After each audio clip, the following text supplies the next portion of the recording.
Poštovani gledaoci, selamu alejkum i dobrodošli u novo izdanje emisije Razgovori koji spajaju. U ramazanskim noćima nakon iftara, kao da sve postane tiše i u nama i oko nas. Tada se čovjek najlakše vrati sebi, svojim mislima, pitanjima, uspomenama i onome što ga je kroz život oblikovalo. Ovo su večeri kada ne tražimo velike riječi. Tražimo istinu, tražimo smisao. I zato u ovoj emisiji razgovaramo s ljudima čije priče mogu da nas podsjete na ono važno. Na trud, na početke, na odgovornost, na nadu. Večeras je sa nama čovjek koji je godinama prisutan u javnom prostoru. Kroz riječ, kroz priču, kroz novinarstvo. Moj večerašnji gost je novinar Emir Ličina. Selam alejkum Emire i dobrodošli u Razgovore koji spajaju. Alejkum selam, hvala mnogo na pozivu i zadovoljstvo mi je što sam večeras ovdje sa vama. Večeras ćemo uz kahvu razgovarati o tvojim obavezama. Kako uspevaš da ih uskladiš sad u Ramazanu? Meni je drago što na samom početku, čim sam ušao u vaš studio, sam osjetio miris kafe. Ja se izvinjavam, ali Ramazan je u toku. Mislim da je to ono što nam svima nedostaje u toku dana, tako da ću ja, neće gledalci zamjeriti, odmah sebi sipati kafu. A što se tiče obaveza, dosta je naporno, ali ovih dana je to nekako sve obavijeno nekim posebnim osjećajem blagostanja, jer to je ono što nam Ramazan donosi, tako da vrlo dinamičan Ramazan, a s druge strane i nekako srce je na mjestu, tako da nije strašno. Ja bih voljela da te vratim malo na te tvoje početke. Sjećaš li se trenutka kada si prvi put osjetio da je novinarstvo put i onaj posao kojim ti želiš da se baviš? Pa konkretno tog trenutka ne, s obzirom da je moj prvi susret sa novinarstvom bio kroz...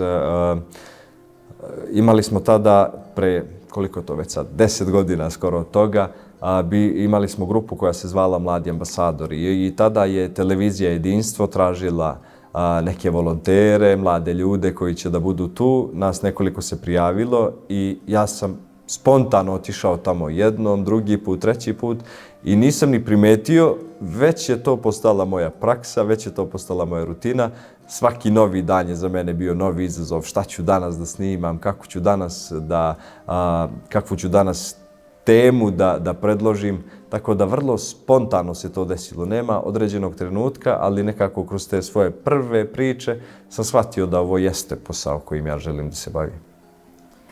A novinarstvo često traži da budeš brz, tačan, ali i pravedan.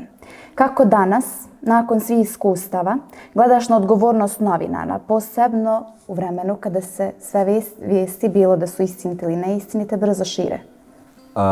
Kada sam tada počinjao, nisam bio toliko svestan toga koliko je važno da ta vest bude 100% proverena i koliko odgovornost nosiš time što ćeš bilo šta javno da kažeš. Hvala Bogu, to se brzo promenilo jer sam imao ljude od kojih sam mogao da učim na najbolji mogući način. I tada je bio moj urednik Enes Radetinac kojim je to nekako brzo usadio taj osjećaj da nije važno da budemo prvi ukoliko nismo 100% tačni i provereni. I nekako kroz godine koje su usledile sam shvatio da je ogromna odgovornost. Nekada čak ljudi nisu, možda mnogi ne razmišljaju o tome pa ne znaju kolike razmere to može da poprimi, ali svaka javno izgovorena reč zaista može da ode predaleko i čim je mi izgovorimo, to više nije naša reč, to je sad javna svojina i mi ne znamo ko će sve to da čuje, tako da smo vrlo, vrlo pažljivi i vrlo, vrlo odgovorni za sve ono što izgovorimo. A kako ste uspjeli da izgradite to poverenje između publike i vas? Mislim da je bilo presudno to što smo uvek slušali ljude koji nas prate, koji godinama zaista verno podržavaju sve ono što mi radimo. Nekako je važno da u ovom poslu birate da li ćete se baviti nekim ljudima koji su na nekim visokim funkcijama, koji su neki zvaničnici, državnici ili običnim ljudima. Mi se bavimo i jednima i drugima naravno, ali ja iskreno lično mnogo više volim normalne ljude, volim te obične, na izgled obične priče. Uvek u tim običnim pričama ima nečega što je stvarno posebno i mislim da su, evo ja ću to neskromno reći za sebe, te priče koje sam ja radio i negde meni najuspešnije. Za nekoliko njih sam dobio i različite nagrade. Nikada nisam dobio nagradu za nešto što se tiče, ne znam, nekih državnika, zvaničnika, političara, jer to je nešto što svi mi svakodnevno slušamo, viđamo, ali nije nešto što nas istinski dotakne. Samo normalan čovjek i na izgled obična priča, ono što zaista može da odjekne i da bilo kojem novinaru donese slavu, uslovno rečeno. Kada smo kod tih priča, postoji li neka priča, neki susret iz novinarstva u tvojoj karijeri koji ti je postao posebno urezan u pamćenju i koji te je podsjetio zapravo na ljudskost? Meni je zaista teško da izdvojim jednu priču, s obzirom da, eto, rekao sam već, volim te priče sa normalnim ljudima. Često smo radili neke humanitarne akcije, pokretali neke humanitarne akcije i u tim trenucima sam negde sebe morao da, neću da kažem, moram da iskoristim pravi izraz. U prvih par puta mi je stvarno bilo mnogo teško.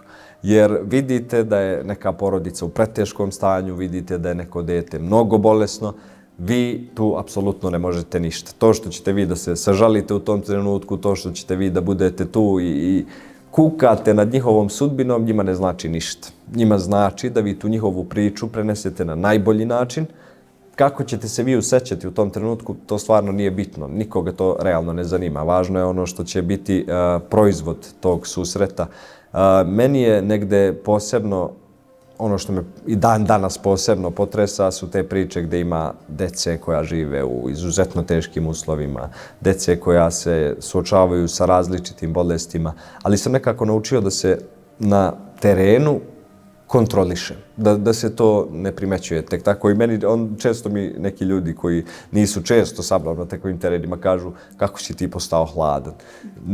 Ne radi se o tome, sve to pogađa i mene i sve ljude koji su tu, ali nekako naučiš da nije ni vreme ni mjesto da ti pokazuješ svoje emocije i da to nije vreme gde ti treba da pokazuješ neku slabost, jer toj porodici to uopšte ne znači. Ništa im neće značiti ako ti dođeš tu i plačeš ili kukaš sa njima, jer njima treba neko ko će da im kaže u tom trenutku da to nije najstrašnije, da će se rešiti, da postoji šansa, jer te male nade su nešto što svima nama treba.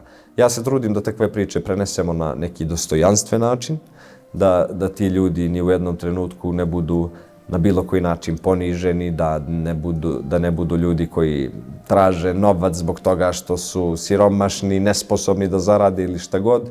Jednostavno, svako od nas može da se nađe u takvoj situaciji, jer danas smo svedoci tome da najobičnija terapija za nekoga može da košta nekoliko stotina hiljada evra. Ko to danas može da priušti? Eto, hvala Bogu, nama se nije desilo, ali vrlo lako može da nam se desi i vrlo lako možemo mi da budemo ti kojima će pomoć biti potrebna. Uvek kada radim takve priče razmišljam o tome. Da te ljude predstavim na način kako bih voleo da mene neko predstavi sutra, ukoliko, eto, ne daj Bože, i meni bude potrebna pomoć.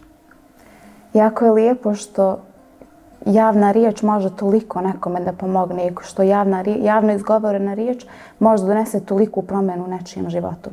A sad ne mogu da ne pomenem, mi smo svi pratili tvoje live-ove za vrijeme blokada, studentskih blokada. Kako si uspio da u svakom trenutku sve izneseš pravično, da budeš u svakom trenutku na terenu? Da li ti je bilo tada to naporno? Da li je bilo naporno? U ovom trenutku nije ni bitno, jer je u tom trenutku nekako neki adrenalin bio itekako prisutan i to je bilo nešto što nas je sve vodilo kroz čitavu priču. Naravno, taj osjećaj da sve mora da bude transparentno, da moramo da prikažemo sve moguće aktere čitave priče. U Pazaru je ta situacija bila posebno specifična, ali bili smo danonoćno tu. U svakom trenutku smo pratili sve što se dešavalo, trudili smo se da zaista ta slika bude realna. Sad, bilo je trenutaka kada se to nekome nije sviđalo, ali mi smo mirno spavali i dan danas mirno spavamo jer znamo da smo u svakom trenutku dali sve od sebe da istinu prenesemo na najbolji način. Emire, ovo je ramazanska emisija. Koja bi bila tvoja, da kažem, ramazanska poruka našim gledateljima?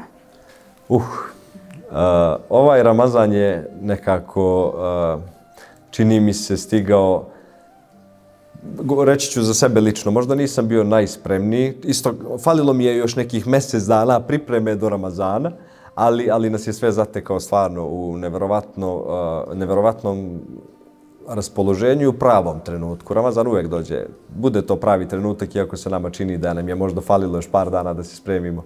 Pa moja poruka bi negdje bila da iskoristimo ove ramazanske dane na najbolji mogući način.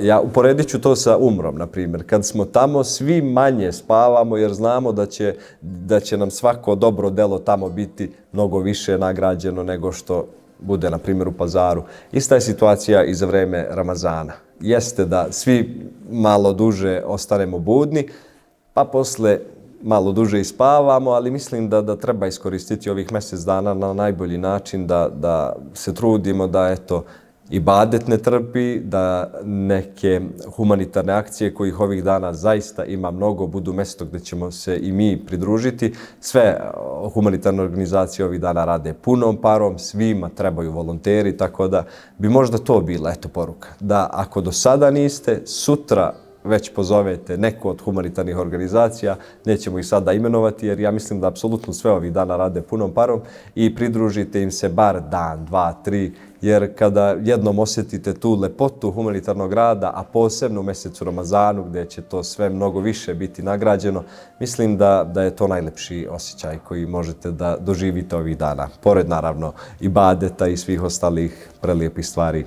Zaista ti od srca želim i tebi, ali i svim gledateljima da ovaj Ramazan iskoristimo svi, što bi se reklo, punom parom. Hvala ti što si bio gost i što si bio sa nama u razgovorima koji spajaju.